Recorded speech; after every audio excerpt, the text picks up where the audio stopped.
بسم الله الرحمن الرحيم. الرابع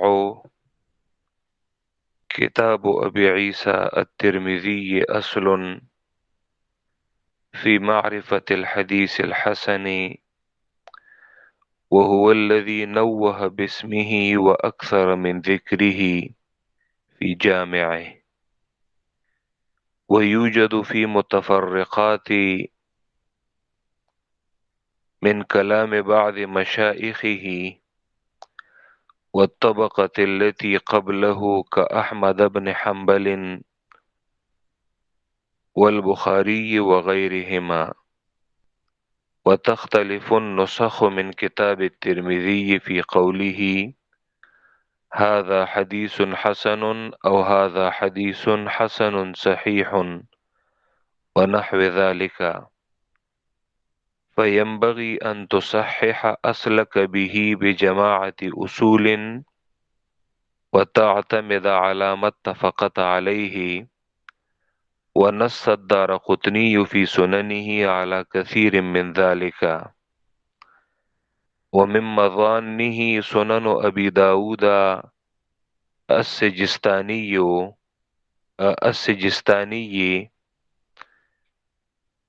روينا عنه أنه قال ذكرت فيه الصحيح وما يشبهه ويقاربه. وروينا عنه أيضا ما معناه أنه يذكر في كل باب أصح ما عرفه في ذلك الباب. وقال ما كان في كتابي من حديث فيه وهن شديد فقد بينته، وما لم أذكر فيه شيئا فهو صالح، وبعضها أصح من بعض. قلت فعلى هذا ما وجدناه في كتابه مذكورا مطلقا وليس في واحد من الصحيحين، ولا نص على صحته أحد ممن يميز بين الصحيح والحسن، عرفناه بأنه من الحسن عند أبي داود. وقد يكون في ذلك ما ليس بحسن عند غيره، ولا مندرج فيما حققنا ضبط الحسن به على ما سبق. إذ حكى أبو عبد الله بن مندى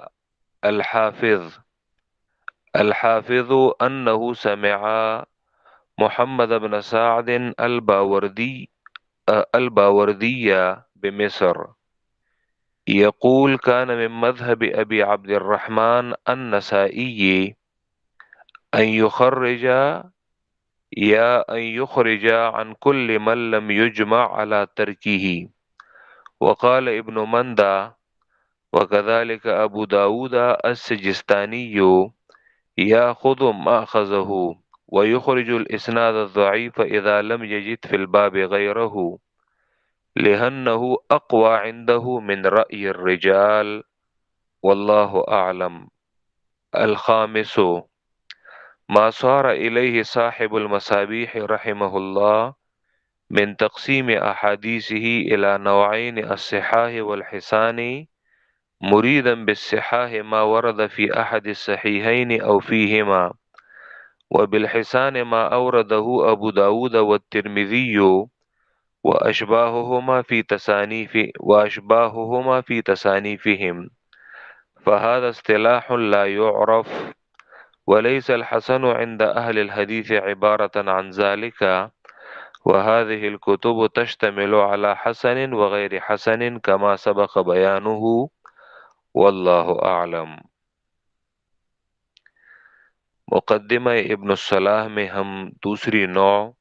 65 انواع علوم الحدیث میں ہم پڑھ رہے ہیں۔ اس کتاب میں حافظ ابن الصلاح نے علوم الحدیث کے 65 انواع ذکر کیے ہیں، جس میں سے ایک نوع ہم پڑھ چکے ہیں بمائے فوائد مہمہ کے، اور وہ حدیث صحیح کے حوالے سے تھا۔ حدیث صحیح کی تعریف اور اس کے ساتھ جو بعض اہم فوائد متعلق تھے وہ ہم نے پڑھ لیے 8۔ یہ دوسری نوع ہے جس میں ہم حدیث حسن پڑھ رہے ہیں اور اس کے ساتھ 9 تفریعات ہم پڑھ رہے ہیں۔ حدیث حسن کی 3 تعریفیں ابن الصلاح نے ذکر کی، خطابی کی معالم السنن سے، امام ترمذی کی علل سے، اور تیسری تعریف ابن جوزی کی۔ اور پھر اس کے بعد ابن الصلاح نے خطابی کی تعریف سے حسن کی ایک قسم بنائی اور ترمذی کی تعریف سے حدیث حسن کی دوسری قسم بنا لی۔ یہ اگرچہ انہوں نے حسن کو نام نہیں دیے، لیکن اتنا یہ کہہ دیا کہ حدیث حسن کی 2 قسمیں ہیں۔ خطابی نے ایک قسم کو ذکر کیا ہے اور ترمذی نے دوسری قسم کو ذکر کیا ہے۔ گویا کہ یہیں سے حدیث حسن کی جو 2 قسمیں بعد میں متاخرین ابن حجر نے جو 2 قسمیں بنائی ہیں اور پھر انہیں نام دیا ہے حسن لذاتی اور حسن لغیرہ، تو گویا کہ ابن الصلاح سے ہی حدیث حسن کی وہ 2 قسمیں وہ بن گئی ہیں۔ ویسے حسن اس کا اطلاق تو متقدمین میں مختلف معانی پر ہوتا ہے کہ جو ہم نے وہ ذکر کیا ہے۔ 2 قسمیں ذکر کرنے کے بعد حافظ ابن الصلاح نے پھر یہ کہا کہ بعض تفریعات ہیں حسن کے ساتھ۔ پہلی تفریع میں ہم نے حسن لغیرہ کی جو حجیت ہے اس کے متعلق سے پڑھا کہ بعض لوگ حسن لغیرہ کی حجیت، اگرچہ یہ اصطلاحات ابن الصلاح نے استعمال نہیں کی، یہ ہم متاخرین کی زبان میں ہی یہ الفاظ استعمال کر رہے ہیں، ورنہ ابن الصلاح نے صرف مطلق حسن ہی استعمال کیا ہے، یعنی وہ حسن کہ جس میں معمولی ضعف ہو تو کیا وہ حجت بن سکتا ہے؟ تو اس کی حجیت سے انکار کرنے والوں کو ابن الصلاح نے کہا کہ ہم انہیں امام شافعی رحمہ اللہ، اس بڑے محدث، اس بڑے فقیہ کی انہی کا حوالہ دیں گے کہ جو اس باب میں بالکل متقدمین میں سے ہیں۔ دوسری تفریع میں ابن الصلاح نے یہ کہا کہ یہ ضروری نہیں ہے کہ ہر حسن وہ متعدد اسانید کے ساتھ وہ آ جائے، تو وہ ہر ضعیف کہ جو متعدد اسانید کے ساتھ وہ آ جائے وہ حسن بنے گی، بلکہ 2 قسم پر ہے۔ بعض وہ ضعف ہے کہ جو منجبر ہے، کہ جو دیگر اسانید کے ملنے کی وجہ سے اس سے وہ ضعف وہ ہٹ جاتا ہے اور وہ حسن بن جاتی ہے، اور بعض وہ ضعف ہوتی ہیں، کمزوریاں ضعیف ہوتی ہیں کہ جو غیر منجبر ہوتی ہیں، اور اس پر ہم نے نصب الرایہ کی عبارت بھی پیش کی کہ ذیلعی نے کہا ہے کہ بعض روایات ایسی ہوتی ہیں کہ کثرت اسانید اس کے ضعف کا زیادہ سبب بنتی ہیں کہ جتنی اس کی سندیں بڑھتی جاتی ہیں اتنا ہی اس کا ضعف وہ بڑھتا جاتا ہے۔ مطلب یہ کہ لازمی نہیں کہ جس ضعیف حدیث کی کثرت اسانید آ جائیں، کثرت روات آ جائیں تو وہ حسن بنے گی۔ تیسری تفریع میں حافظ ابن الصلاح نے صحیح لغیرہ کے حوالے سے بتایا کہ صحیح لغیرہ جس میں راوی وہ متقن اور حافظ راوی تو نہیں ہوتا، یعنی جو صحیح لذاتی کا راوی ہے تام و ضبط، اس کے حفظ میں تھوڑا سا نقصان ہوتا ہے، لیکن اگر وہی روایت وہ دیگر اسانید کے ساتھ آ جائے تو اسے وہ صحت کا درجہ جو ہے وہ مل جاتا ہے، کیونکہ یہ صحت اسے دیگر اسانید کے ملنے کی وجہ سے ملی ہے، تو اسی لیے اسے صحیح لغیرہ کہا جاتا ہے۔ یہ آج کے سبق میں یہ جو چوتھی تفریع ہے اور پانچویں تفریع ہے، چوتھی تفریع میں یہ آسان الفاظ میں کہ یہ حدیث حسن، جس طرح اس سے پہلے انہوں نے حدیث صحیح کے بارے میں بعض فوائد میں انہوں نے یہ ذکر کیا تھا کہ حدیث صحیح ہمیں کن کن کتابوں میں ملے گی، تو وہاں پہ انہوں نے صحیحین اور مستدرک اور مستخرجات کا ذکر کیا تھا۔ یہاں پہ حسن روایات کن کتابوں میں ملیں گی، تو اس چوتھی تفریح میں انہوں نے 3 کتابوں کا بطور مثال ذکر کیا ہے۔ بعض کتابوں کا انہوں نے چھٹی تفریح میں بھی ذکر کیا ہے۔ یہاں پر اس چوتھی تفریح میں انہوں نے 3 کتابوں کا بطور خاص ذکر کیا ہے، ترمذی ہے، ابو داود ہے اور نسائی ہے۔ پانچویں تفریح میں مصنف نے صاحب المصابی یعنی امام بغوی جو تفسیر بغوی کے مصنف بھی ہیں، معالم التنزیل کے، یہ ایک بہت بڑے محدث بھی ہیں، تو ان کی حسن کے حوالے سے اپنی ایک علیحدہ اصطلاح ہم نے شروع میں جو حسن کی بعض اصطلاحات ذکر کی تھیں، تو اسی طرح یعنی بہت سارے معانی میں حسن محدثین نے اسے استعمال کیا ہے، تو امام بغوی کی اپنی علیحدہ اصطلاح ہے حسن کی۔ مراد ان کی ہر وہ حدیث ہے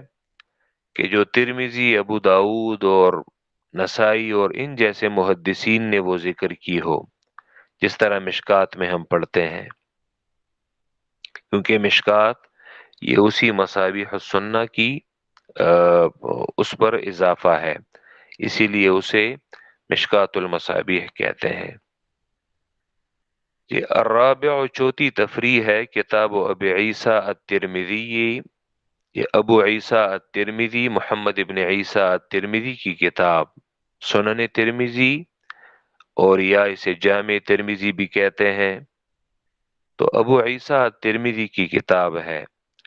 کتاب ابو عیسیٰ الترمذی، یہ ابو عیسیٰ الترمذی کی کتاب اصل فی معرفت الحدیث الحسنی، یہ بنیادی ماخذ ہے حدیث حسن کی معرفت میں، یعنی حدیث حسن کو اگر کوئی شخص پہچاننا چاہتا ہے تو اس کا جو بنیادی ماخذ ہے وہ ابو عیسیٰ الترمذی کی کتاب ہے۔ کیوں؟ وَهُوَ الَّذِي نَوَّهَ بِاسْمِهِ، کیونکہ ترمذی ہی ہے وہ محدث، نوّہ بِاسْمِهِ، نوّہ تنویح یہ کہتے ہیں کسی چیز کو شہرت دینا، مشہور کرنا۔ نوّہ بِاسْمِهِ، امام ترمذی ہی وہ محدث ہیں نوّہ جنہوں نے مشہور کیا ہے بسمہ اس نام کو۔ یہ اگرچہ ان کی حدیث حسن سے جو مراد ہے وہ اس سے پہلے بھی ہم ذکر کر چکے ہیں، اور اس سے مراد وہ نہیں ہے کہ جو بعد میں متاخرین حدیث حسن سے وہ مراد لیتے ہیں، اور بعض کہتے ہیں کہ امام ترمذی کی مراد صحیح لغیری ہی ہے، جبکہ ابن الصلاح نے بھی اس کی وضاحت کر دی اور ہم نے بھی اس کی وضاحت کر دی کہ ترمذی نے اپنی تعریف میں 3 باتیں ذکر کی ہیں کہ اللہ یکون فی اسنادہ من یتہم بالکذب، اس جملے سے ان کی مراد کیا ہے؟ اس سے مراد ان کی صحیح حدیث کے وہ راوی بھی ہیں۔ ولا یکون الحدیث شاذا ویروى من غیر وجہ نحو ذالک، امام ترمذی نے اپنی کتاب العلل میں، اور العلل یہ سنن ترمذی ان کی جو حدیث کی کتاب ہے، تو اس کے آخر میں یہ کتاب العلل یہ اس کے ساتھ چھپتی ہے۔ تو امام ترمذی نے العلل میں، اسی لیے ترمذی کے آخر میں اگر آپ دیکھیں تو اس میں العلل یہ اس کے ساتھ پیوستہ ہے۔ تو العلل میں ان کی اس حدیث حسن کی تعریف سے ایک خاص تعریف حسن کی اس لیے مراد ہے کیونکہ خود انہوں نے العلل میں ذکر کیا ہے۔ وہ کہتے ہیں، ان کی عبارت یہ ہے،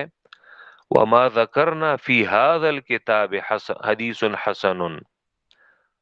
اور ہم نے جو اپنی اس کتاب میں حدیث حسن کی اصطلاح ذکر کی ہے، فَإِنَّمَا أَرَدْنَا بِهِ حَسَنٌ إِسْنَادُهُ عِنْدَنَا، تو اس سے ہماری مراد ہمارے نزدیک جو اس کی سند جو ہے وہ حسن ہے، یعنی ہمارے نزدیک یہ امام ترمذی کی اپنی علیحدہ اصطلاح ہے۔ اسی لیے جو لوگ اس سے حسن لغیری مراد لیتے ہیں تو انہوں نے خطا کی ہے۔ وَهُوَ الَّذِي نَوَّهَ بِاسْمِهِ، اور ترمذی ہی وہ محدث ہیں جنہوں نے اس نام کو شہرت دی ہے، وَأَكْثَرَ مِنْ ذِكْرِهِ فِي جَامِعِهِ، اور کثرت سے اس کا ذکر اپنی جامع میں کیا ہے، یعنی جامع ترمذی میں۔ وَيُوجَدُ فِي مُتَفَرِّقَاتِ من کلام بعض مشائخه، اور پائی جاتی ہے حسن کی یہ اصطلاح فی متفرقات، متفرق طور پر، یعنی جگہ جگہ، من کلام بعض مشائخه، مشائخه میں ہا ضمیر ترمذی کی طرف راجع ہے، اور والطبقۃ التی قبلہ میں بھی ہا ضمیر ترمذی کی طرف، یعنی ترمذی کے بعد مشائخ کے کلام میں، ترمذی کے بعض مشائخ کے کلام میں متفرق طور پر حدیث یہ حسن کی اصطلاح جو ہے یہ پائی جاتی ہے۔ والطبقۃ التی، اور اس طبقہ کے محدثین کے کلام میں بھی پائی جاتی ہے یہ حسن کی اصطلاح، قبلہ جو ترمذی سے پہلے تھے، کا احمد بن حنبل، جیسے امام احمد ابن حنبل، والبخاری، اور امام بخاری،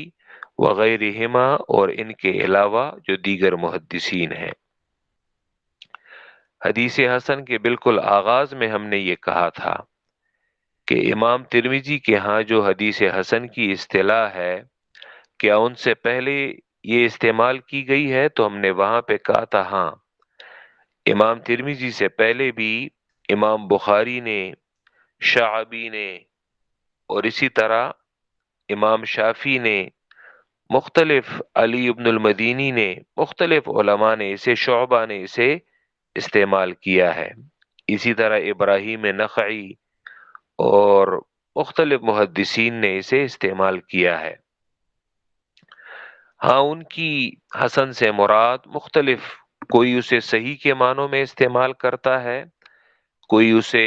حسن کی دونوں قسموں کے معنوں میں، کوئی حسن لذاتی کے معنوں میں استعمال کرتا ہے، کوئی حسن لغیرہ، کوئی غریب، کوئی منکر، کوئی موضوع، مختلف معانی میں اسے استعمال کیا جاتا ہے۔ یہاں پہ اس کی طرف اشارہ ابن الصلاح نے بھی کر دیا کہ ترمذی انہوں نے تو اسے مشہور کیا ہے اور اپنی جامع میں انہوں نے کثرت سے اسے ذکر کیا ہے، لیکن ان کے مشائخ کے کلام میں جگہ جگہ یہ اصطلاح یہ پائی جاتی ہے، اور وہ کن معانی میں پائی جاتی ہے وہ ہم نے حسن کے بالکل آغاز میں ہم نے ذکر کیا تھا۔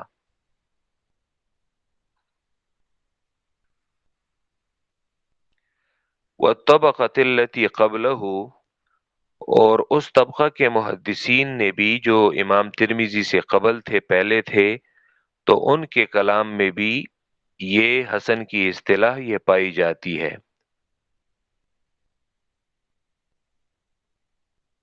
جیسے احمد ابن حنبل ہے،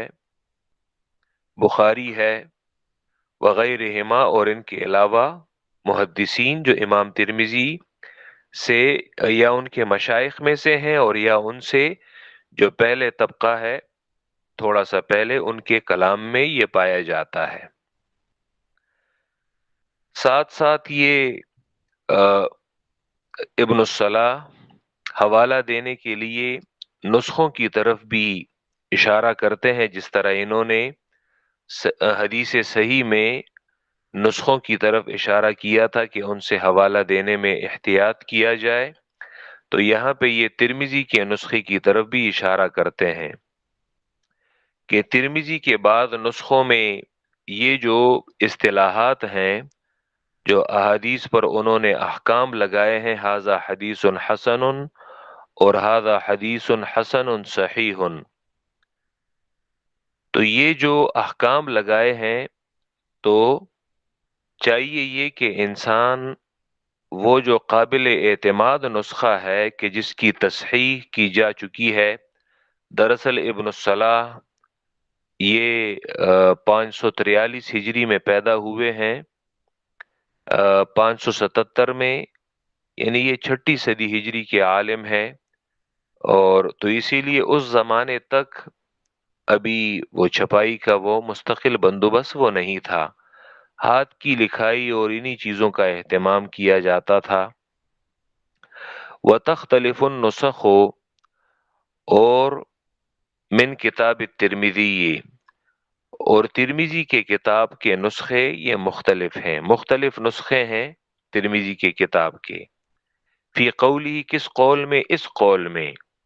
ھذا حدیث حسن، یہ حدیث حسن ہے، یا ھذا حدیث حسن صحیح، اور یہ حدیث حسن صحیح ہے، ونحو ذالک، اور اس کی طرح کہ جو اسی طرح کے جو اصطلاحات ہیں، ٹھیک ہے۔ تو اب ھذا حدیث حسن اور ھذا حدیث حسن صحیح، یعنی ان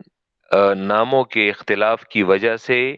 حدیث پر لگایا جانے والا جو حکم ہے وہ تبدیل ہو جاتا ہے۔ تو بعض میں مثلا کوئی حدیث وہ ھذا حدیث حسن ہوگی، اس کے ساتھ صحیح کی قید بھی آ گئی، ٹھیک ہے، اور بعض روایات ایسی ہوں گی کہ اس پر ترمذی نے حدیث حسن صحیح کا حکم لگایا ہوگا، لیکن کاتب نے اسے ھذا حدیث حسن لکھ دیا ہوگا، تو یہ نسخوں میں اختلاف جو ہے یہ آ جاتا ہے، لیکن اس میں کیا کیا جائے، فَيَنبَغِي، تو مناسب ہے، ان تصحح اصلک،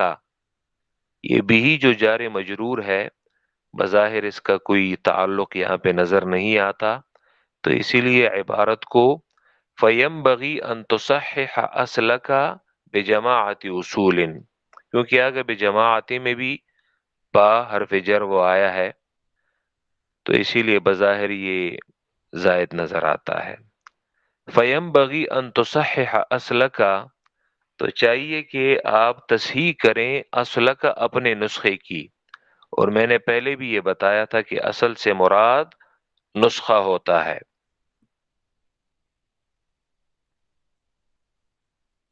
تو مناسب ہے کہ آپ اپنے نسخے کی تصحیح کریں بجماعت اصول، متعدد نسخوں کے ذریعے، یہاں پہ جماعت سے مراد یعنی ایک سے زائد جو نسخے ہیں اصل، بجماعت اصول، متعدد نسخوں کے ساتھ کہ آپ اس کی تصحیح کریں، یعنی اس کا موازنہ کریں، اور یعنی جو جماعت کے نسخے ہیں، متعدد نسخے ہیں، اور جو باعتماد نسخے ہیں، تو آپ اپنے نسخے کو ان سے موازنہ کریں اور اس کی تصحیح کر لیں، وَتَعْتَمِدَ، اور آپ اعتماد کریں، علامہ، اسی عبارت پر، اتفقت علیہ، کہ جس پر یہ متعدد نسخے متفق ہوں، تو جس عبارت پر متعدد نسخے متفق ہوں تو آپ اسی عبارت پر اعتماد کریں۔ وَنَصَّ الدَّارَقُطْنِيُّ فِي سُنَنِهِ عَلَى كَثِيرٍ مِّن ذَلِكَ، اور تصریح کی ہے دارقطنی نے، جو بہت بڑے محدث ہیں، جن کی علل ہے، سنن ہے، اور اس باب میں وہ ایک مہارت رکھتے ہیں، خصوصاً علل میں، علل الحدیث میں۔ وَنَصَّ الدَّارَقُطْنِيُّ فِي سُنَنِهِ، اور تصریح کی ہے دارقطنی نے 385 ہجری میں، دارقطنی کا انتقال ہوا ہے، اور تصریح کی ہے دارقطنی نے فی سننہ، اپنی سنن میں، سنن دارقطنی میں، اعلی کثیر من ذالک، ترمذی کے بہت سارے احکام پر، من ذالک یعنی اس ترمذی کے بہت سارے احکام پر دارقطنی نے اپنی سنن میں تصریح کی ہے، کہ مثلا یہاں پہ امام ترمذی کے بعد نسخوں میں یہ اصطلاح ھذا حدیث حسن لکھی ہے، جبکہ یہ اصطلاح یوں ہے، ٹھیک ہے۔ تو امام دارقطنی نے ان بعض احکام کی تصریح کی ہے، تو اسی بنیاد پر ابن الصلاح نے بھی کہا کہ آپ بھی اپنے نسخے کی تصحیح وہ متعدد نسخوں کے ساتھ، با اعتماد نسخوں کے ساتھ کر دیں۔ جی، تو سب سے پہلے حدیث حسن آپ کو کس کتاب میں ملے گی؟ ترمذی کی کتاب میں، کہ جو اس باب میں ایک اصل اور ماخذ کی حیثیت وہ رکھتی ہے۔ دوسری کتاب وَمِن مَضَانِّهِ، مضان میں نے پہلے بھی کہا تھا، مضان یہ جمع ہے مظنہ کی، اور یہ ظرف کا صیغہ ہے مظنہ، مظنہ مفعلہ، وزن ہے غن سے۔ یہاں پہ انہوں نے نیچے زرکشی کی عبارت بھی ذکر کی ہے، حاشیہ نمبر 2 میں، یہ قال الزرکشی فی النکت، نکت جو زرکشی کی ابن الصلاح پر ہے، مقدمہ ابن الصلاح پر، المضان، مضان کسے کہتے ہیں؟ جمع مظنۃ، مظنہ کی جمع ہے۔ مظنۃ کسے کہتے ہیں؟ وہی بکسر الضاء، ضاء کے کسرے کے ساتھ، اسی لیے مظنۃ ہم نے پڑھا، ضاء کے کسرے کے ساتھ، کما ضبطها صاحب النہایہ، جس طرح النہایہ کے مصنف نے اسے اسی طرح پڑھا ہے، ضبط کیا ہے۔ میں نے پہلے بھی آپ کو بتایا تھا کہ قرآن کے مفردات میں مفردات القرآن نہایت اہم کتاب ہے، یہ المفردات فی غریب القرآن، جبکہ حدیث کے مفردات میں، یعنی حدیث کے مشکل الفاظ میں، کسی شخص کے پاس النہایہ، اگرچہ النہایہ کافی جلدوں پہ مشتمل ہے، لیکن اس کے بارے میں اسے ضرور معلوم ہونا چاہیے کہ میں نے حدیث کے مشکل الفاظ کس کتاب میں دیکھنے ہیں۔ یہ المفردات تو ایک جلد میں ہے، وہ تو آسانی سے اس کتاب کو خریدا جا سکتا ہے، جبکہ النہایہ متعدد جلدوں پہ مشتمل ہے، یہ النہایہ فی غریب الحدیث والاثر، تو وہ بھی حدیث کے مشکل الفاظ پہ ہے۔ لیکن ایک بندے کو یہ پتہ ہونا چاہیے کہ حدیث میں جو مشکل الفاظ آ جاتے ہیں تو میں نے وہ کہاں پہ تلاش کرنے ہیں، اور اس کا ماخذ وہ کیا ہے، تو وہ النہایہ ابن الاثیر کی ہے۔ تو مضان کسے کہتے ہیں؟ قال صاحب النہایہ کہتے ہیں، وہی موضع الشیء اور ومعدنہ، اور یہ کسی چیز کی جگہ کو کہتے ہیں اور اس کے معدن کو کہتے ہیں، معدن یعنی جہاں سے وہ چیز نکالی جائے۔ تو مضان اصل میں یعنی وہ جگہ کہ جہاں اس کے پائے جانے کا امکان ہو، کثرت سے پائے جانے کا امکان ہو، ہمیں زیادہ طور پر وہ وہاں پہ ملیں۔ شاہ ولی اللہ نے اس لفظ کو حجت اللہ البالغہ میں کافی ذکر کیا ہے، مضان، مظنہ، تو اسی لیے یہ لفظ، اس کا معنی بظاہر ایک مشکل نظر آتا ہے، لیکن یہ آسان معنی ہے اس کا۔ وَمِن مَضَانِّهِ، ہا ضمیر اسی حدیث حسن کی طرف راجع ہے، وَمِن مَضَانِّهِ، اور حدیث حسن کے ممکنہ مواقع میں سے، ممکنہ جگہوں میں سے، مطلب یہ کہ کن مواقع میں، کن جگہوں میں ہمیں یہ حدیث حسن یہ زیادہ مقدار میں یا اس کے پائے جانے کا امکان ہے، ہمیں کس حدیث کی کتاب میں حدیث حسن یہ ملیں گی؟ تو جس طرح ترمذی میں ہمیں ملتی ہیں، تو اور کون سی کتابیں ہیں؟ وَمِن مَظَانِّهِ، اور حدیث حسن کے ممکنہ مواقع میں، ممکنہ جگہوں میں، یہاں پہ اس سے مراد کتابیں ہیں۔ سنن ابی داؤد السجستانی، یہ وہ ابو داؤد سجستانی کی سنن ہے، اس کو ہم عام طور پہ سنن ابو داؤد کہتے ہیں۔ تو یہ سنن ابی داؤد سجستانی 275 میں ان کا انتقال ہوا ہے، تو ان کی سنن ہے۔ روینا عنہ، کہ اس ابو داؤد کے حوالے سے ہمیں یہ بات روایت کی گئی ہے، یعنی بیان کی گئی ہے، یعنی ان کے حوالے سے کہ وہ کہتے ہیں، روینا عنہ، ہمیں یہ بات بیان کی گئی ہے ان کے حوالے سے، انہو قال، کہ وہ کہتے ہیں، ذکرت فیہ الصحیحہ، کہ میں نے اپنی اس سنن میں صحیح احادیث کو بھی ذکر کیا ہے، وما یشبہہ ویقاربہ، کہ اور ان روایات کو بھی ذکر کیا ہے کہ جو اس صحیح کے مشابہ ہیں، ویقاربہ، اور اس صحیح کے قریب قریب ہیں۔ ٹھیک ہے۔ بعض محدثین، بات کے شارحین جو ہیں، وہ اس کی تشریح میں وہ کہتے ہیں، علامہ بقاعی جو یہ 9ویں صدی ہجری کے بہت بڑے عالم ہیں اور ابن حجر کے شاگرد ہیں، علامہ بقاعی، کہ جنہوں نے قرآن کے ہر آیت کی ربط پر انہوں نے مستقل تفسیر لکھی ہے، اور ان کی تفسیر ہے نظم الدرر، اگرچہ اس کی عبارت نہایت مشکل ہے، یعنی کافی ایک مغلق عبارت وہ ذکر کرتے ہیں۔ نظم الدرر جو قرآن کے ربط پہ ہے، بہترین تفسیر ہے ان کی۔ تو علامہ بقاعی انہوں نے ذکر کیا ہے کہ ابو داؤد کی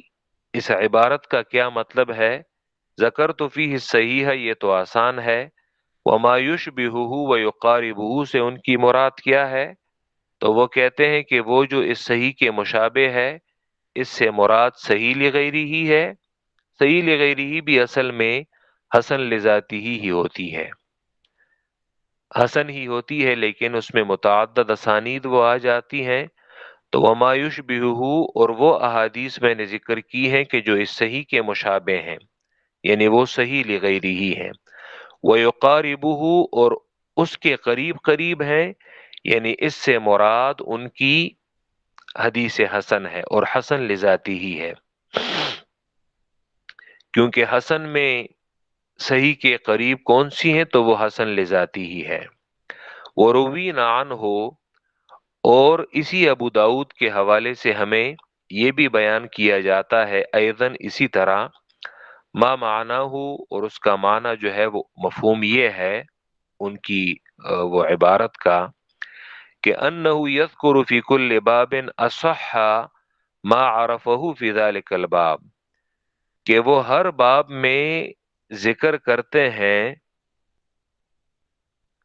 کہ وہ ہر باب میں ذکر کرتے ہیں، اصح، سب سے زیادہ صحیح، ما وہ حدیث عرفہ فی ذلک الباب، کہ جسے ابو داؤد پہچانتے ہیں اس باب میں، یعنی ابو داؤد کے نزدیک جو اس باب میں سب سے زیادہ اصح ہے، ان کے نزدیک، کہ وہ جس روایت کو زیادہ درست سمجھتے ہیں، تو ہر باب میں وہ اس روایت کو وہ ذکر کرتے ہیں۔ ٹھیک ہے، یعنی یہ روایت دراصل ابو داؤد کے نزدیک وہ صحیح ہوگی، اور ابو داؤد کے نزدیک اس کا یہی حکم ہوگا۔ یہ ضروری نہیں کہ وہ ہر کسی کے نزدیک اس کا یہی حکم ہو۔ وقالا، اور ابو داؤد کہتے ہیں،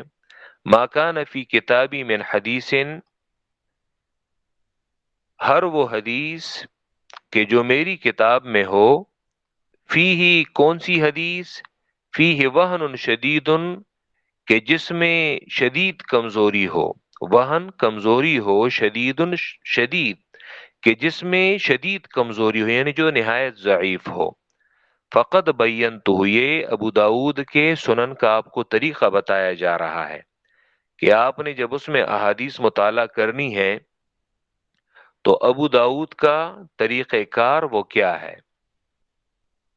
تو ابو داود کہتے ہیں کہ جن روایات پر آپ کو میرا کلام ملے کہ اس میں شدید ضعف ہو تو میں نے اسے بیان کر دیا ہے، یعنی میں نے اس کی تصریح کر دی ہے، اور ان روایات پر ابو داود کا وہ کلام وہ ملتا ہے۔ وما لم اذکر فیہ شیئا، اور وہ حدیث لم اذکر فیہ شیئا کہ جس کے بارے میں کچھ ذکر، لم اذکر فیہ شیئا کہ جس کے بارے میں کچھ ذکر نہ کروں،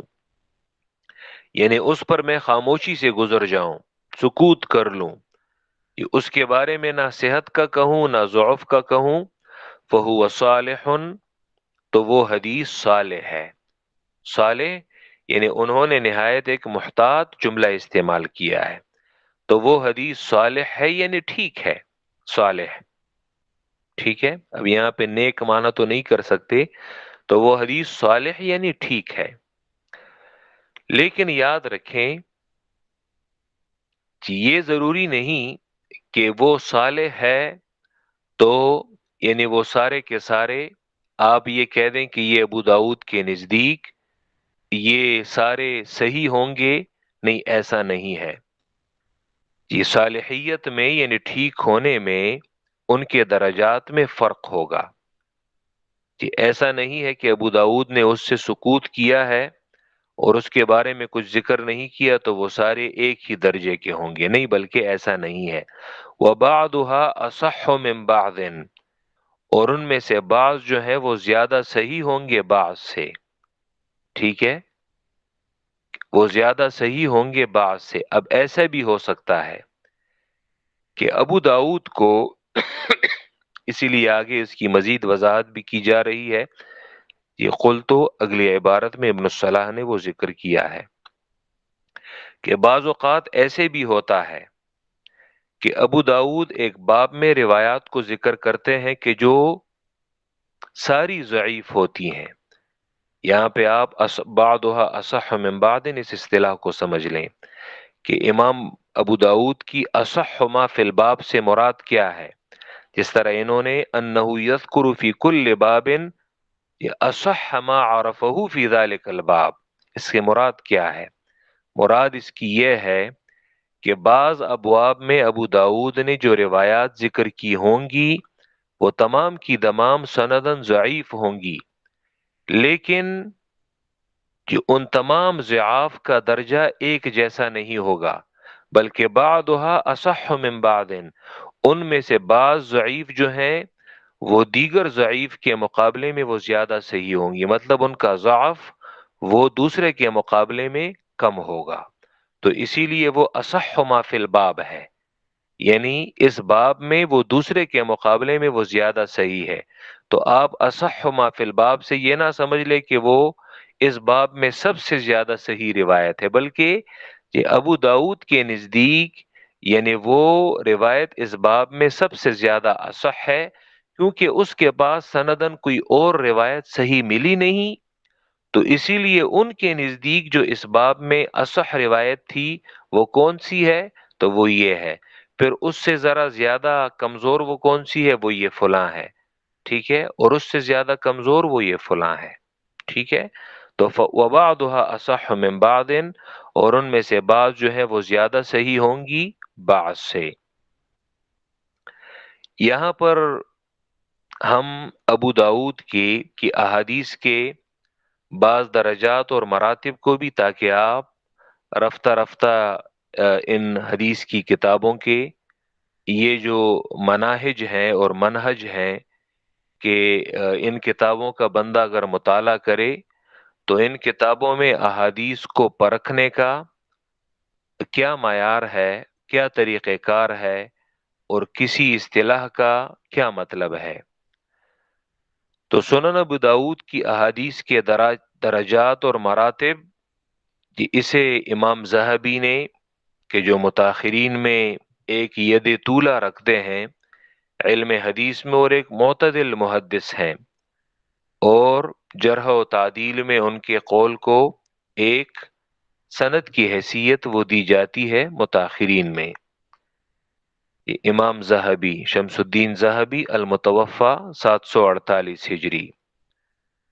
تو انہوں نے سیر و اعلام النبلاء میں دیگر کتابوں میں بھی ذکر کیا ہے، لیکن یہاں پہ میں جو یہ تفصیل بیان کر رہا ہوں تو یہ سیر و اعلام النبلاء ذہبی سے کہ انہوں نے سنن ابو داود کی احادیث کے جو درجات ہیں اور مراتب ہیں وہ ذکر کیے ہیں۔ تو وہ کہتے ہیں کتاب و ابی داود علی ما فیہ من الثابت، اعلی ما فیہ من الثابت، کتاب و ابی داود اعلی ما فیہ من الثابت، ابو داود کی کتاب میں یعنی سنن میں جو سب سے اعلی روایات ہیں کہ جو ثابت ہیں اور اعلی روایات ہیں، وہ کون سی ہیں؟ ما اخرجہ الشیخان، وہ روایات ہیں کہ جنہیں شیخین نے روایت کیا ہے، یعنی بخاری اور مسلم نے، یعنی ابو داود کی حدیث میں وہ سب سے اعلی روایات ہیں کہ جو ہمیں صحیح بخاری اور صحیح مسلم میں بھی ملتی ہیں، ما اخرجہ الشیخان، اور یہ تقریباً یہ تعداد کتنی ہے صحیح سنن نبی داؤد میں؟ تو سنن نبی داؤد میں یہ تعداد، یہ وذالک، امام ذہبی کہتے ہیں وذالک نحو من شطر الکتاب، اور یہ تقریباً آدھی کتاب ہے، یعنی ابو داؤد کی کتاب میں جو روایات ہیں وہ تقریباً کوئی 5000 کے لگ بھگ روایات ہیں، ٹھیک ہے؟ تو اس میں آدھی روایات جو ہے یہ شیخین نے ذکر کی ہیں۔ ثم یلیہ، دوسرے نمبر پہ ثم یلیہ ما اخرجہ احد الشیخین، اور پھر دوسرے نمبر پہ اس کے قریب کون سی روایات ہیں؟ ما اخرجہ احد الشیخین، کہ جس کو شیخین میں سے ایک نے روایت کیا ہے، مثلا یا بخاری لائے ہیں اسے اور یا مسلم اسے وہ لائے ہیں، اور اس سے پہلے ہم نے حدیث صحیح میں بھی یہ جو مختلف اقسام تھی صحیح کی وہ ہم نے پڑھی تھی۔ ما اخرجہ احد الشیخین ورغب عنہ الآخر، وہ جو شیخین میں سے ایک نے ذکر کیا ہے اور دوسرے نے اسے ذکر نہیں کیا، تو یہ ابو داؤد میں دوسری قسم کی روایات وہ ہیں۔ تیسری قسم کی ثم یلیہ، اور پھر اس کے قریب وہ روایت ہیں ما رغبا عنہ، کہ جس سے شیخین دونوں نے اعراض کیا ہے، مطلب انہوں نے ذکر نہیں کیا، لیکن ابو داؤد کہتے ہیں کہ شیخین نے اگر کسی روایت سے، امام ذہبی ان کے بارے میں کہتے ہیں کہ شیخین نے اگر ان سے اعراض کیا ہے، لیکن ابو داؤد کے نزدیک وکان اسنادہ جیدن، لیکن اس کی سند جو ہے وہ جید ہے، وہ ٹھیک ہے، سالم من علت و شذوذ، علت اور شذوذ سے وہ حدیثیں وہ سالم ہے، سند بھی اس کی سالم ہے، جید ہے، اور شاذ بھی نہیں ہے اور وہ معلول بھی نہیں ہے۔ چوتھے نمبر پہ سنن نبی داؤد میں کون سی روایات ہیں؟ ذہبی کہتے ہیں ثم یلیہ، اور پھر اس کے قریب ما کان اسنادہ صالحا، وہ احادیث ہیں کہ جس کی سند وہ صالح ہے، وقبلہ العلماء لمجیئہ من وجہین لینین فصاعدا، اور علماء نے ان احادیث کو قبول کیا ہے کہ جن کی سند صالح ہے، قبول کیا ہے کس وجہ سے؟ کیونکہ اس کی جو متعدد اسانید دو سندیں آئی ہیں دونوں کمزور ہیں، من وجہین لینین، لین یعنی کمزور، نرم ہے، ان دونوں کی سندیں وہ کمزور ہیں، اور یا دو سے زیادہ بھی ہو سکتی ہیں، فصاعدن دو سندوں سے زیادہ کوئی روایت آئی ہو، لیکن پھر بھی اس کی سند جو ہے وہ صالح ہے، اور ابو داؤد میں چوتھی قسم کی وہ روایات موجود ہیں کہ جس کی سند صالح ہے، صالح معنی کیا؟ یعنی یہ امام ابو داود کی جو ایک اصطلاح ہے کہ اس کی متعدد سندیں آئی ہیں لیکن ساری کمزور ہیں، لیکن یعضد کل اسناد منہما الآخرہ، لیکن ہر ایک کمزور سند وہ دوسری کمزور سند کو تقویت دیتی ہے، اور اسی وجہ سے وہ قابل استدلال وہ بن جاتی ہے، قابل احتجاج بن جاتی ہے۔ پانچویں قسم کی وہ روایات ہیں سنن نبی داؤد میں، ثم یلیہ، اور پھر اس کے قریب وہ روایات ہیں ما ضعف اسنادہ، کہ جس کی سند جو ہے وہ کمزور ہے، لنقص حفظ راویہ، کہ اس کے راوی کے حفظ میں نقص اور نقصان ہونے کی وجہ سے، ٹھیک ہے۔ فمثل ھذا، تو اس طرح کی جو روایات ہیں کہ جس کی سند ضعیف ہے راویوں کے حفظ میں نقصان کی وجہ سے، فمثل ھذا، تو اس جیسی روایات بھی یمشیہ ابو داؤد، ابو داؤد اس کو بھی چلا لیتے ہیں۔ ہمارے استاد محترم وہ درس میں کویت کا واقعہ وہ ذکر کرتے ہیں کہ میں نے ایک عالم کو ایک کتاب دی اپنے استاد کی، تو انہوں نے کہا امشی، چلتی ہے۔ تو یہاں پہ ابو امام ذہبی نے بھی ابو داؤد کے حوالے سے کہا ہے کہ فمثل ھذا، تو اس طرح کی روایات کہ جس کی سند ضعیف ہے راویوں کے حفظ میں نقصان کی وجہ سے، تو ابو داؤد اس سے بھی سکوت کر لیتے ہیں، یمشیہ ابو داؤد، ابو داؤد اسے بھی چلا لیتے ہیں، مطلب یہ کہ اس سے بھی سکوت اختیار کرتے ہیں، وَيَسْقُطُ عَنْهُ غَالِبًا، اور سکوت کرتے ہیں ان روایات سے غالباً اکثر اوقات میں، یعنی اس پر بھی کچھ۔ اسی لیے ابو داؤد کا ہر حدیث سے سکوت اختیار کرنا یہ ضروری نہیں ہے کہ وہ روایت وہ اس کی سند بالکل صحیح۔ اسی لیے جو لوگ ابو داؤد کے اس رسالے کو کہ جو انہوں نے یہ اہل مکہ کو لکھا تھا، اور ان کے اس خط کو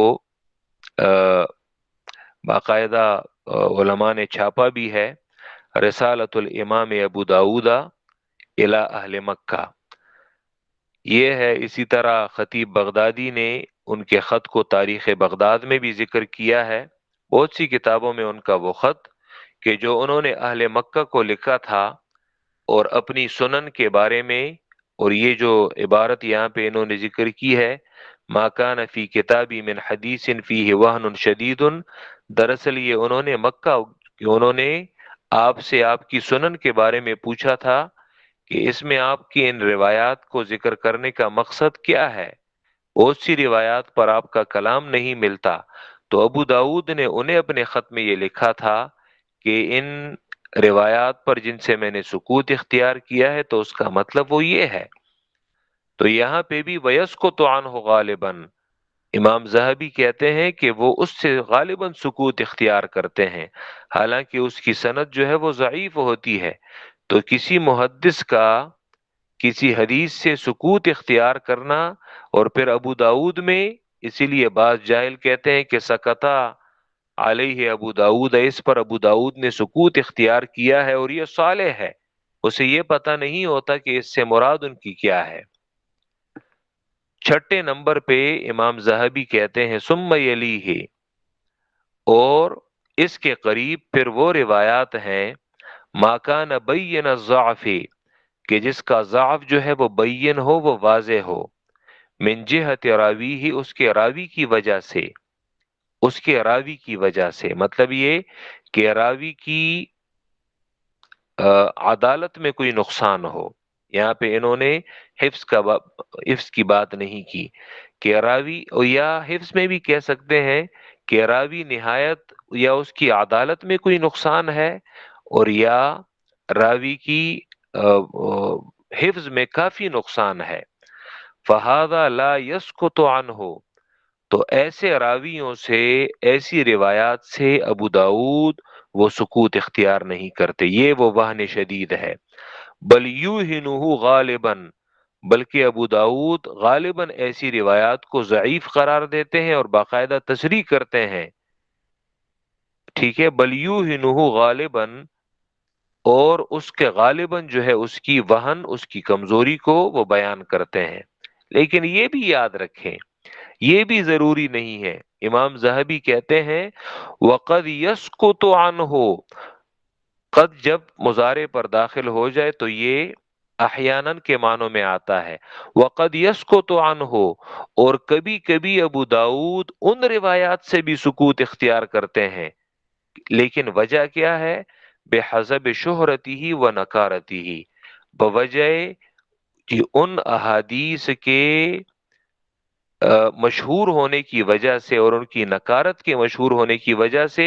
کہ ابو داؤد اس پر اس لیے سکوت اختیار کرتا ہے کہ اس کی سند میں تو یہ فلاں راوی یہ تو اتنا ضعیف ہے اور اتنا مشہور ہے، اور اس راوی کی نکارت اور منکر ہونا تو اتنا مشہور ہے کہ اس پر میرا تبصرہ کرنا یہ تو ویسے ہی بیکار اور فضول ہے۔ مثلا اب اگر ایک روایت میں ضعیف راوی جو ہے، مثلا عبداللہ ابن لہیعہ ایک ضعیف راوی ہے، وہ آ جائے، ٹھیک ہے، تو ٹھیک ہے، یعنی اس کی بعض روایات اگر پھر وہ ثقہ راویوں کے موافق ہوتی ہیں، اس کا الگ بیان ہوگا۔ لیکن کہ اب مثلا وہ آ جائے تو یہ تو اس کا ضعف جو ہے وہ مشہور ہے۔ اسی طرح سلمہ ابن فضل الابرش ہے، اس کا ضعف مشہور ہے۔ اسی طرح بہت سارے راوی ہیں، ٹھیک ہے، بہت سارے راوی ہیں، حارث ابن وجیح ہے، صدقہ ابن فضل ہے، عثمان ابن واقد ہے، اسی طرح واقدی ہے، اور مختلف راوی۔ تو ان جیسے متروکین، یا اسی طرح جو مشہور مشہور کذاب راوی ہیں، تو اگر کذاب تو خیر وہ تو بہت یعنی نہایت گئے گزرے راویوں کی بات ہے، لیکن بعض راویوں کا ضعف، ان کی نکارت اور ان کی کمزوری وہ نہایت واضح ہوتی ہے، تو ابو داؤد اس سے بھی سکوت اختیار کر لیتے ہیں، یہ اعتماد کرتے ہوئے کہ جو حدیث کا قاری ہے اور پڑھنے والا ہے،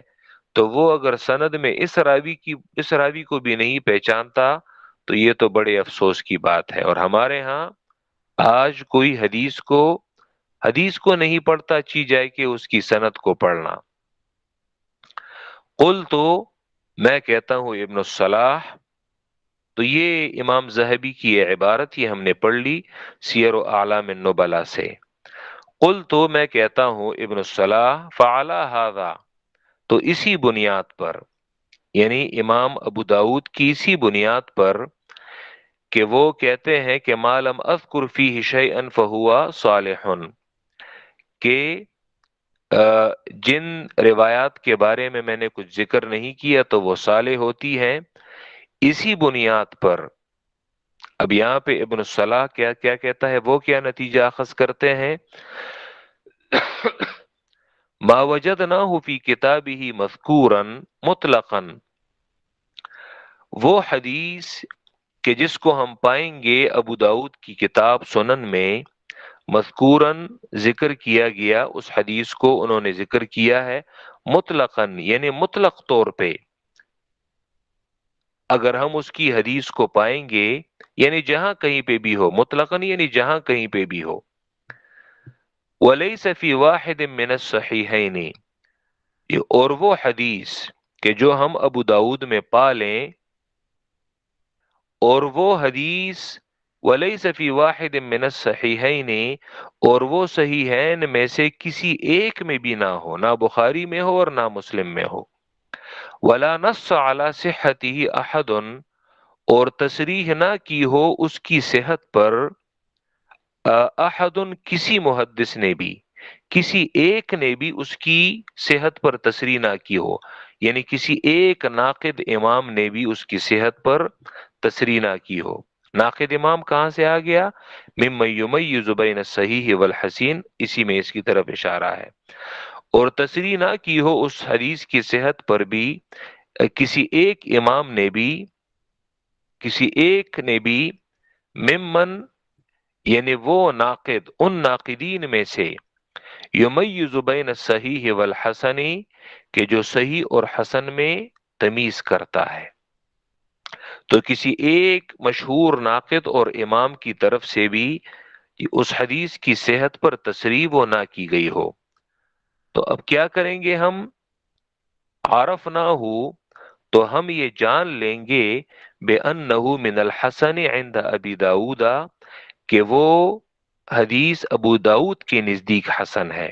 یہ اگرچہ یہ بات بھی ایسی نہیں ہے، لیکن یہ ابن الصلاح نے کہا کہ یعنی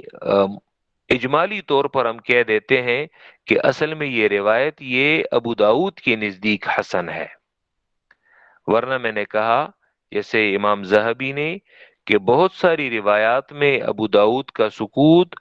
وہ تو جو وہن شدید ہوتا ہے تو وہاں پہ بھی ابو داؤد جو ہے اس سے سکوت اختیار کرتے ہیں، بوجہ اس کی اس میں جو راوی ہوتا ہے یا اس میں جو علت ہوتی ہے وہ نہایت یعنی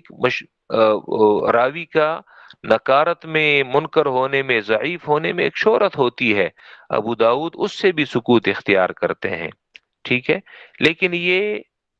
علی الاغلبیہ کے طور پر غالباً ابن الصلاح نے یہ حکم ذکر کیا ہے. عارف نہ ہو تو ہم یہ جان لیں گے کہ بأنہ من الحسن عند ابی داؤد، کہ یہ روایت یہ حسن میں سے ہے ابو داؤد کے نزدیک. وقد يكون في ذلك ما ليس بحسن، یہاں پہ یہ عبارت اس میں یہ عند غیری ہی اسے بریکٹ میں بند کیا ہے، اور زیادہ مناسب فائدہ جو ہے وہ اس عبارت کا ہے وقد يكون في ذلك ما ليس بحسن عنده ہونا چاہیے، کیونکہ اس عبارت کا فائدہ ہوگا. وقد يكون في ذلك، اور کبھی کبھی اس میں ایسا بھی ہو سکتا ہے وقد يكون في ذلك، اور کبھی کبھی اس میں ایسا بھی ہو سکتا ہے ما ليس بحسن، کہ وہ حدیث لیس بحسن وہ حسن نہ ہو، عند غیرہ کا معنی تو کسی غیر کے نزدیک، یعنی لازمی طور پر جب ابو داؤد کے نزدیک ہم نے کہہ دیے کہ وہ حسن ہے، ضروری نہیں ہے کہ غیر کے نزدیک بھی وہ حسن ہو. یعنی یہ مطلب پہلے جملے سے بھی نکل آتا ہے. اگر یہ جملہ انہوں نے عند غیری یہ ذکر نہ بھی کیا ہو تو عرفناہ بأنہ جب عند ابی داؤد کہہ دیا کہ تو ہم جان لیں گے کہ وہ ابو داؤد کے نزدیک وہ حسن ہے. یہ ضروری نہیں کہ وہ غیر کے نزدیک بھی حسن ہو، کسی دوسرے محدث کے نزدیک، شاید دوسرے محدث کے نزدیک وہ سرے سے حسن ہی نہ ہو بلکہ وہ ضعیف ہو، کمزور ہو. تو اسی لیے عند غیرہ اس کا یعنی کوئی خاطر خواہ فائدہ عبارت میں نظر نہیں آتا. اسی لیے بعض محدثین کہتے ہیں کہ وقد یکون فی ذلک ما لیس بحسن عنده، یہ مراد یہ ہو سکتی ہے. اور یہاں پہ عبارت ابن الصلاح میں اسی کا تھوڑا فائدہ ہے. اور کبھی کبھی اس میں ایسا بھی ہو سکتا ہے کہ ما لیس بحسن عنده، کہ وہ حدیث ابو داؤد کے نزدیک بھی حسن نہ ہو. یعنی مطلب یہ کہ ابو داؤد نے اگر اس سے سکوت اختیار کیا ہے تو یہ بھی ممکن ہے کہ وہ حسن ہو ابو داؤد کے نزدیک، اور یہ بھی ممکن ہے کہ وہ ابو داؤد کے نزدیک بھی حسن نہ ہو. ابو داؤد کے نزدیک بھی کیا ہو، وہ حسن وہ نہ ہو. جس طرح امام ذہبی کی عبارت میں نے ذکر کیا کہ کبھی کبھی وہ نہایت ایک شدید ضعف والی روایت سے بھی سکوت اختیار کر لیتے ہیں، کیونکہ اس کا ضعف اور اس کی کمزوری نہایت مشہور ہوتی ہے. اس میں وہ راوی نہایت وہ منکر راوی ہوتا ہے اور اس کی نکارت مشہور ہوتی ہے. ٹھیک ہے، تو یہ بھی ممکن ہے کہ وہ ابو داؤد کے نزدیک بھی حسن نہ ہو. ولا مندرج فيما حققنا ضبط الحسن به على ما سبق، اور نہ ہی مندرج ہوتی ہو یعنی نہ ہی تحت آتی ہو یہ روایت یہ حدیث، اور نہ ہی یہ روایت یہ تحت آتی ہو یعنی اس کے نیچے شامل ہوتی ہو فیما حققنا ضبط الحسن بھی علامہ سبقہ، اور نہ ہی ان تفصیلات کے تحت آتی ہو کہ جن کو ہم نے ماقبل میں تحقیقی طور پر ذکر کیا حسن کے بارے میں، ٹھیک ہے، اور نہ ہی یہ ان تفصیلات کے تحت آتی ہو کہ جن کو ہم نے ماقبل میں حدیث حسن کو ضبط کرنے میں، حدیث حسن کو ذکر کرنے میں ہم نے تحقیقی طور پر ذکر کر دیا۔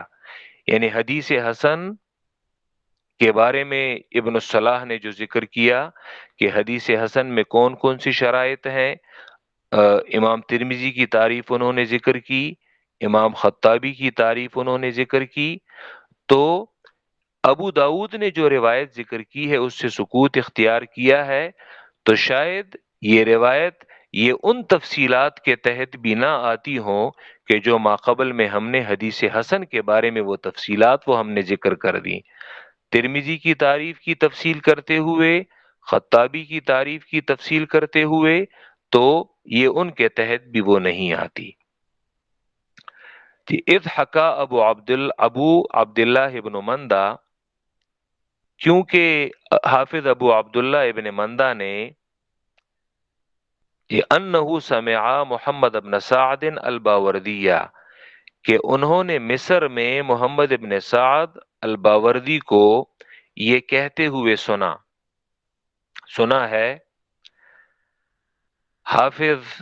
ابو عبداللہ ابن مندہ بہت بڑے محدث ہیں، ابن مندہ باقاعدہ ان کی کتابیں بھی ہیں حدیث میں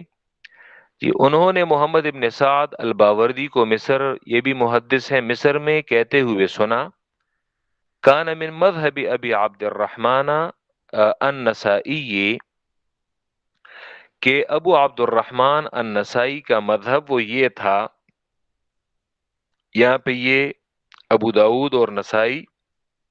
دونوں کا مذہب جو ہے وہ ذکر کر رہے ہیں کہ وہ کیسے راویوں سے روایات وہ لاتے ہیں۔ ابو عبد الرحمن النسائی کا مذہب جو ہے وہ یہ تھا کہ ان یخرجا یا ان یخرجا عن کل من، کہ وہ ایسے راوی کی روایت لاتے ہیں، کہ وہ اخراج کرتے ہیں ایسے راوی کی روایت کو، کہ وہ تخریج کرتے ہیں ایسے راوی کی، ہر ایسے راوی کی روایت کو، لم یجمع علی ترکیہ، کہ جس کے ترک پر اجماع نہ کیا گیا ہو، یعنی محدثین نے ان کے ترک پر اجماع نہ کیا ہو۔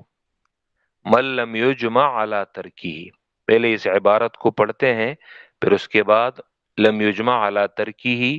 اس جملے کی تھوڑی سی وضاحت کرتے ہیں کہ جس کے ترک پر اجماع نہ کیا گیا ہو، ٹھیک ہے، یعنی مطلب یہ کہ اگر بعض محدثین نے اس کے بارے میں توثیق کی ہو، اسے صحیح کہا ہو، اور بعض نے اس کی تضعیف کی ہو، ٹھیک ہے، تو ایسے راویوں سے امام نسائی وہ روایت لیتے ہیں، ٹھیک ہے، کہ بعض نے اس کی توثیق کی ہو اور بعض نے، اور اگر ساروں نے اس کی تضعیف کی ہو تو امام نسائی ایسے راوی سے روایت وہ نہیں لاتے اپنی سنن میں۔ تو ابو عبد الرحمن النسائی کا مذہب یہ تھا کہ وہ ہر ایسے راوی کی حدیث اپنی سنن میں لاتے ہیں کہ جس کے ترک پر اجماع نہ کیا گیا ہو، ٹھیک ہے، مطلب یہ کہ تمام محدثین ناقدین نے انہیں ضعیف نہ کہا ہو، تو ایسے راویوں کی روایت، بلکہ بعد نے ان کی توثیق کی ہو۔ لیکن اس اصطلاح کا اجماع کا کیا مطلب ہے یہ بعد میں ذکر کرتا ہوں۔ وقال ابن مندہ، اور اسی طرح ابن مندہ جو ہے ابو داود کے بارے میں بھی یہ کہتے ہیں، وَكَذَلِكَ ابو داود السجستانی، اور اسی طرح ابو داود سجستانی، یاخذ ما خذہ، وہ بھی لیتے ہیں انہی کا راستہ، یعنی انہوں نے بھی امام نسائی کی طرح راستہ اپنایا ہے، انہوں نے بھی اختیار، اگرچہ امام نسائی دونوں خیر ہم عصر ہیں، امام نسائی جو ہیں ابو داود 275 میں ان کا انتقال ہوا ہے، اور نسائی جو ہیں ان تمام صحاح ستہ کے کتب ستہ کے جو مصنفین ہیں ان میں سب سے آخر میں یہ فوت ہوئے ہیں، بڑی عمر والے تھے، 303 ہجری میں ان کا انتقال ہوا ہے۔ یعنی اصل میں یہ بھی اسی صدی کے عالم ہے کہ جس میں بخاری، مسلم، ترمذی، نسائی، ابن ماجہ اور یہ سارے گزر چکے ہیں، لیکن نسائی ان کی عمر طویل تھی تو اسی لیے وہ 34 صدی ہجری میں ان کا انتقال ہوا ہے، ٹھیک ہے، ورنہ وہ بھی 3 صدی ہجری کے ہی محدث ہیں۔ یا خود ما خذہ، تو یہ لیتے ہیں انہی کا راستہ، امام نسائی کا۔ تو وہ کیا کرتے ہیں، وَيُخْرِجُ الْإِسْنَادَ الضَّعِيفَ، اور وہ لاتے ہیں سند ضعیف کو اپنی سنن ابو داود میں، کہ اذا لم یجد فی الباب غیرہ، یعنی ان کا بھی یہی طریقہ ہے، ٹھیک ہے جی، اور وہ لاتے ہیں ایک سند ضعیف کو، کہ اذا لم یجد فی الباب، یہ اسی کی وضاحت کر رہے ہیں جو میں نے اس سے پہلے کہا کہ وبعضها اصح من بعض، یا یذکر فی کل باب یہ اصح ما عرفه فی ذلک الباب، کیا مطلب ہے اس کا؟ ویخرج الاسناد الضعیف، اصح ما فی الباب کا کیا مطلب ہے؟ اور وہ لاتے ہیں سند ضعیف کو، یعنی ایک کمزور روایت کو، کہ اذا لم یجد فی الباب غیرہ، جبکہ وہ اس باب میں اس حدیث کے علاوہ کوئی اور حدیث نہ پائیں، مطلب صحیح حدیث تو تھی نہیں اس باب میں، ورنہ اگر اس باب میں، اس باب سے مراد کیا ہے، مطلب انہوں نے جو عنوان باندھا ہے، خواہ وہ صلاۃ کا باب ہو، صلاۃ میں پھر ایک خاص اصطلاح جو ہے صلاۃ سے متعلق ہو، یا حج کی ایک خاص عمل ہو اس کا، اب اس عمل کے متعلق کوئی صحیح اتھینٹک روایت وہ ابو داود کو نہیں ملی، تو پھر وہ ضعیف سند کو بھی وہ لے آتے ہیں، ٹھیک ہے، تو اسی لیے اس ضعیف روایت کو کہیں گے اصح ما فی الباب، کہ اس باب میں جو سب سے زیادہ صحیح روایت ملی وہ یہی تھی، حالانکہ وہ سندن کمزور ہوگی، لیکن اس باب میں سب سے صحیح روایت یہی ہے۔ اذا لم یجد فی الباب غیرہ، جب وہ نہ پائے اس باب میں اس حدیث کے علاوہ کوئی اور روایت، تو یہ ضعیف سند کیوں حدیث کیوں لاتے ہیں؟ اس لیے کہ اب قیاس کیا ہے، قیاس سے جب ہم کام چلا لیتے ہیں اور قیاس سے ہم احکام کو ثابت کرتے ہیں، اور مجتہد کے قیاس سے ہم بعض مسائل وہ بیان کرتے ہیں، تو کم از کم یہ ضعیف سند اور یہ ضعیف روایت یہ قیاس سے تو ٹھیک ہے، زیادہ بہتر ہے، لأنه اقوى عنده من رأی الرجال، اور یہی اسی لیے محدثین اور فقہا، امام ابو حنیفہ رحمہ اللہ ان کا بھی یہی مسلک ہے، امام احمد ابن حنبل کا بھی یہی مسلک ہے، کہ آپ اعلام الموقعین علامہ ابن قیم کی دیکھ لیں تو اس میں باقاعدہ انہوں نے یہ کہا ہے کہ وہ ابو حنیفہ یقدم الحدیث الضعیف علی القیاس، ابو حنیفہ وہ ضعیف حدیث کو قیاس پر وہ ترجیح دیتے ہیں، اور یہ بہت سارے محدثین اور بہت سارے فقہا کا قول ہے، لأنه اقوى عنده من رأی الرجال، کیونکہ یہ ضعیف حدیث یہ زیادہ قوی ہے ابو داود کے نزدیک، من رأی الرجال، لوگوں کی رائے سے، لوگوں کے قیاس سے، جب قیاس سے ہم مسائل کو ثابت کرتے ہیں تو جب باب میں ایک کمزور حدیث بھی ملتی ہے تو کم از کم اس سے ہی کام چلا لیا جائے، جب آپ قیاس کا کوئی بالکل یعنی اس پر کوئی مطلب یہ کہ آپ اسے استنباط کرتے ہیں، جب استنباط کرتے ہیں تو اس کی بجائے اگر ایک ضعیف سند سے ہی کام چلا لیں تو وہ قیاس سے زیادہ بہتر ہے، واللہ اعلم، اور اللہ خوب جانتا ہے۔ یہاں پہ راوی کے جس پہ ترک پر اجماع نہ کیا گیا ہو، یہ النکت جو ابن حجر کی ابن الصلاح پر ہے، تو یہاں پہ اس مقام میں ابن حجر نے بڑے کام کی بات کی ہے، ابن حجر الاسقلانی نے، بخاری کے شارح،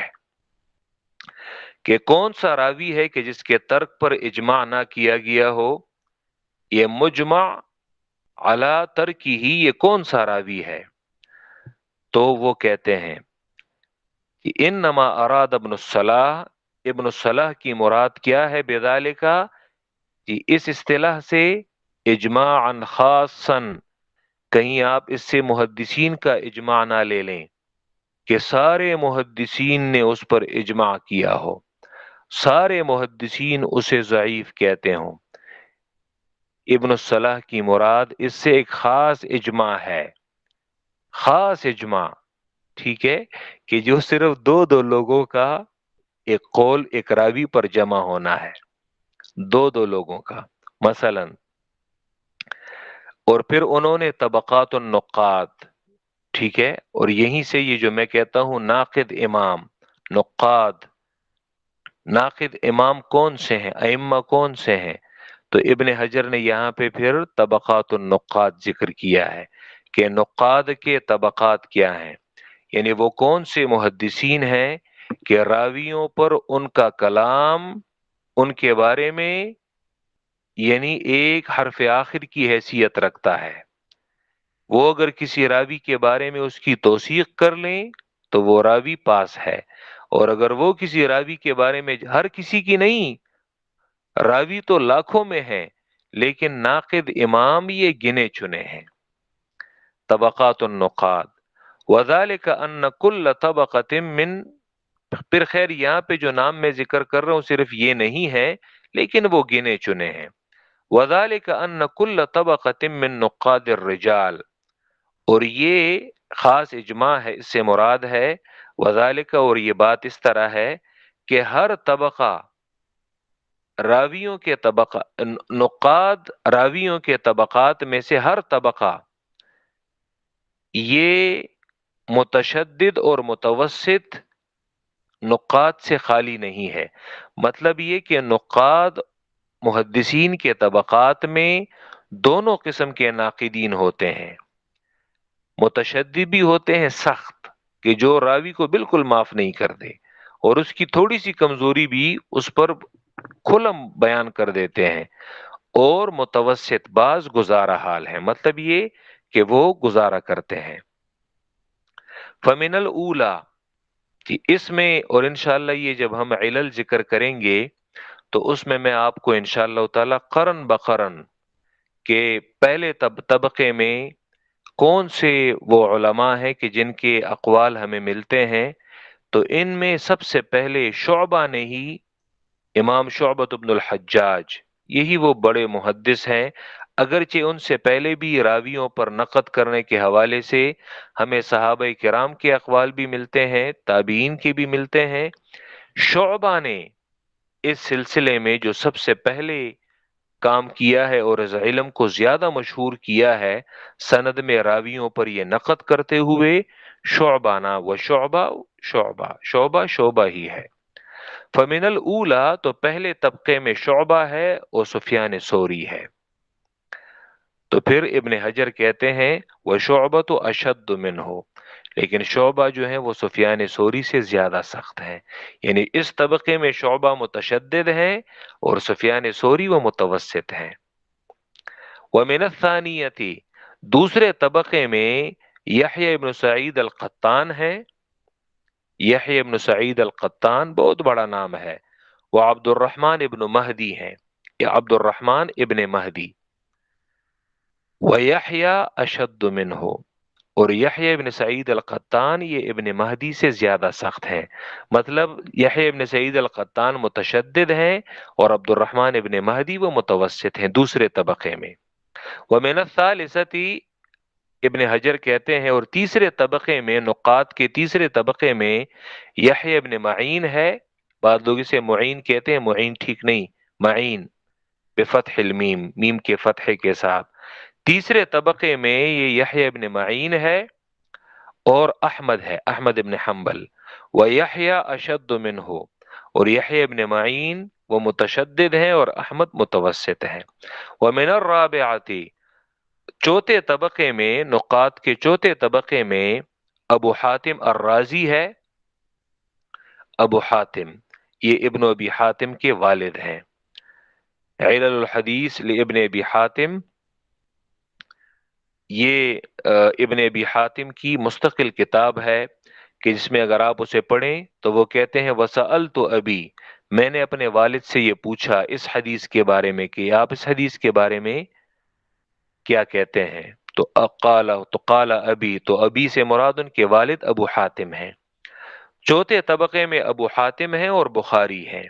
ابو حاتم الرازی اور بخاری ہیں۔ وہ ابو حاتم اشد منہ، ابو حاتم جو ہیں متشدد ہیں اور بخاری متوسط ہیں۔ تو پھر آگے وہ کہتے ہیں فَأَمَّا، اذا وثقها، اب آگے یہ مجمع علی ترکیہ سے مراد کیا ہے؟ فَأَمَّا اذا وثقه ابن مہدی، تو ابن حجر کہتے ہیں تو اب اگر ایک راوی اس کی توثیق کی ہو، اسے ثقہ کہا ہو ابن مہدی نے،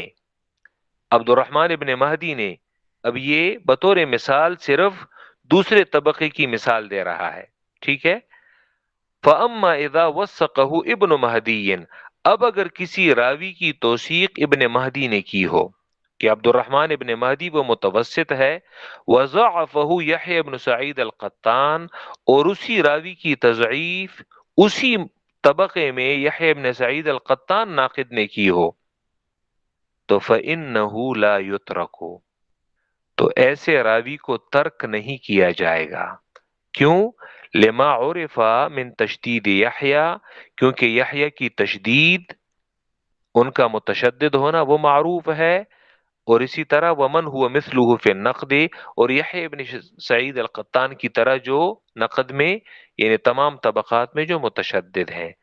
تو اس سے مراد کیا ہے؟ ہر طبقے میں جی اگر کسی راوی کے بارے میں، اور یہ پھر طبقات ہیں نقاد کی، جی اگر آپ کو کسی طبقے میں جو ناقد امام ہے، ایک راوی کے متعلق اگر ایک نے کہا ہو، اور خصوصاً متشددین نے کہا ہو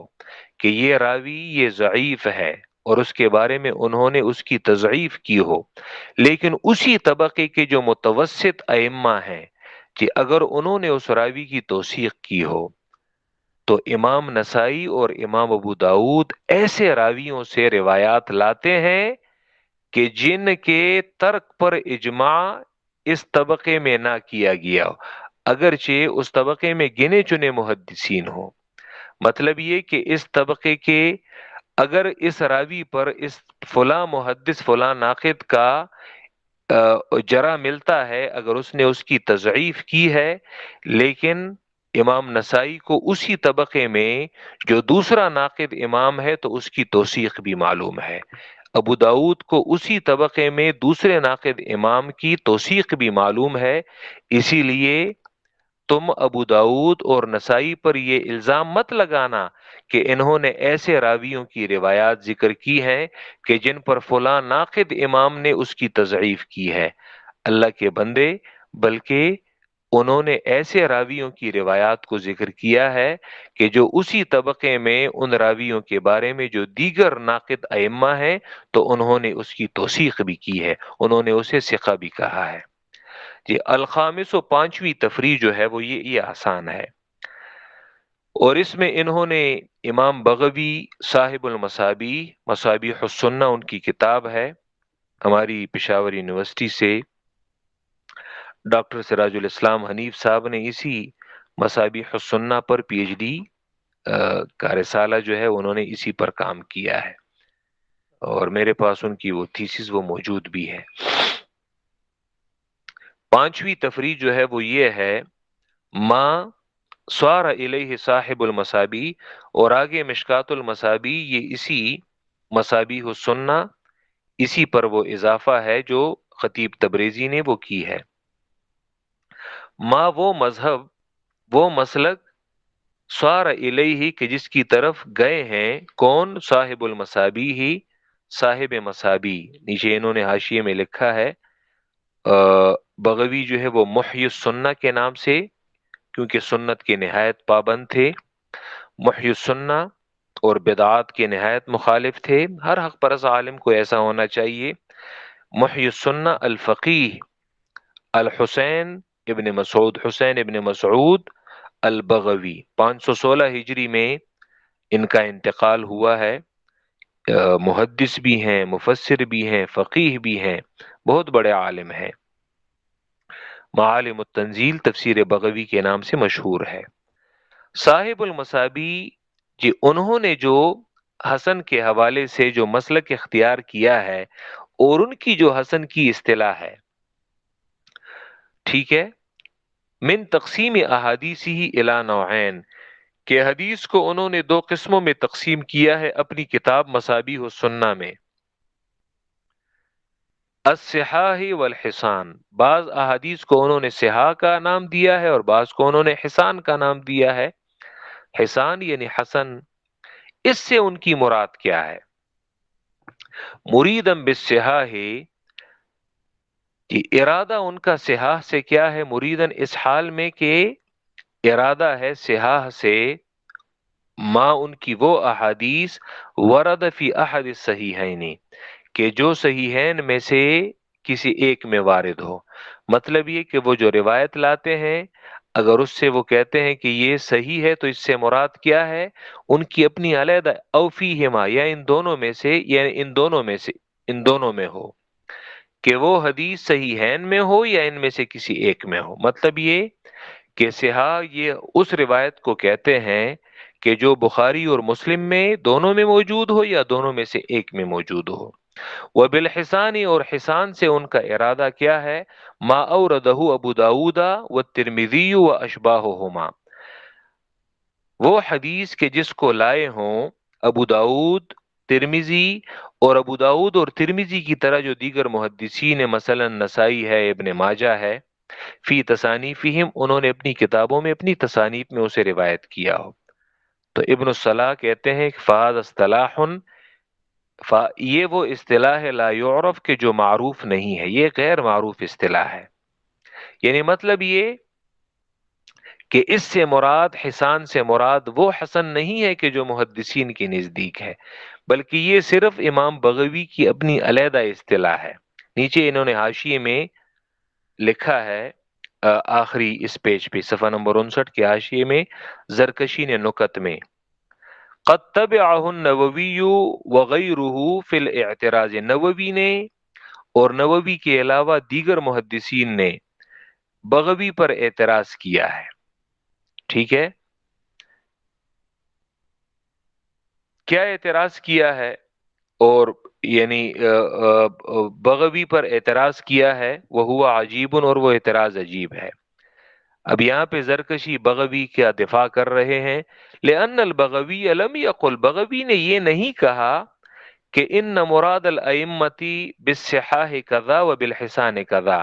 کہ محدثین کی ائمہ کی صحاح سے مراد یہ ہے اور حسان سے مراد یہ ہے، اور میری، ٹھیک ہے، یعنی انہوں نے یہ نہیں کہا کہ ائمہ کی مراد صحاح سے یہ ہے اور حسان سے مراد یہ ہے،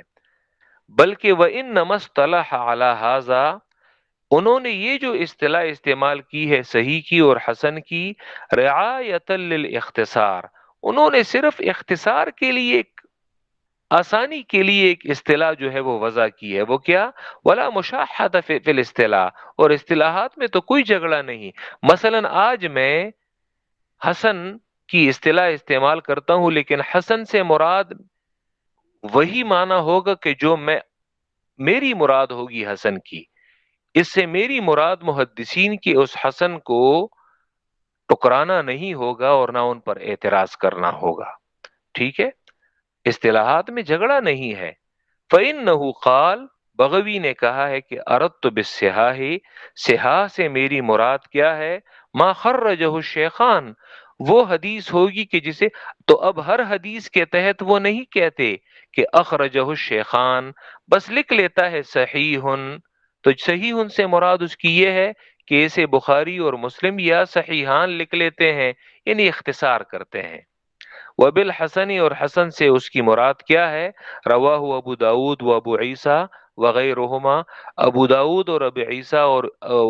ان کے علاوہ جو محدثین ہیں سنن کے، تو انہوں نے مختصر ایک اصطلاح وضع کی ہے۔ اب بجائے اس کے کہ وہ یہ لکھیں کہ اخرجہ السنن الاربعہ، تو اس کی جگہ وہ آسانی کے لیے وہ حسن لکھ دیتے ہیں، مطلب یہ کہ اس حدیث کو سنن میں سے کسی ایک نے روایت کیا ہے، ٹھیک ہے، تو اسی لیے ان پر اعتراض کرنا یہ بیجا ہے۔ فہذا اصطلاح لا یعرف، تو ابن الصلاح کہتے ہیں یہ غیر معروف اصطلاح ہے۔ ولیس الحسن عند اہل الحدیث عبارۃ عن ذالک، اور محدثین کے نزدیک حسن اس اصطلاح سے عبارت نہیں ہے، مطلب حسن اس اصطلاح کا نام نہیں ہے۔ مطلب یہ بغوی کی اپنی یہ ایک فائدہ تھا، انہوں نے